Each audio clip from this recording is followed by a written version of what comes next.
those instructions, those same instructions from Allah, the same instructions of halal and haram and fard and wajib, all of those instructions, they become something that tightens the chest, that become discomfort, that become difficult. Isn't it true that two people can be sitting at the same exact table, they're eating the same exact meal, but one of them is really happy, one of them is really upset? Because it's the same delicious food, and they both love the same food. The food isn't any better or worse. The temperature in the room isn't any better or worse.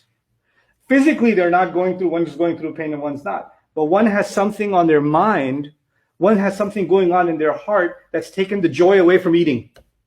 Isn't it? There's a mindset.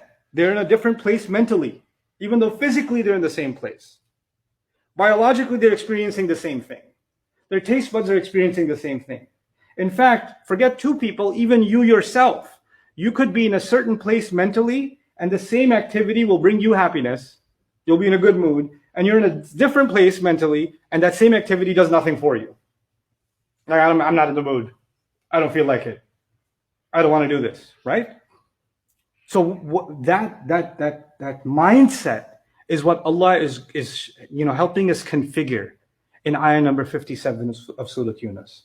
And that's what we're going to spend time understanding. Then we get to فَبِذَلِكَ فَلْيَفْرَحُوا. That's what Allah Azza wa Jalla is going to unlock for us in this remarkable ayah. So I wanted to take my time covering this with you. I've covered this with you before, but again, from a different point of view this time.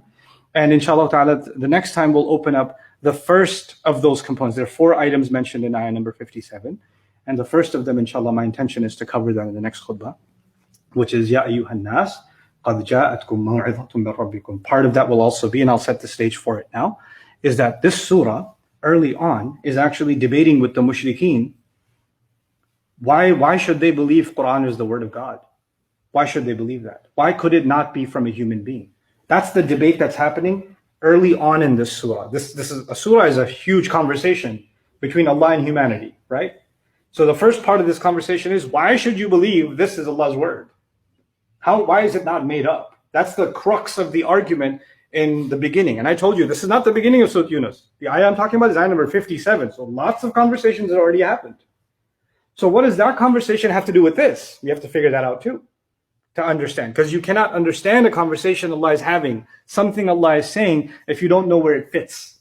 What is it a part of?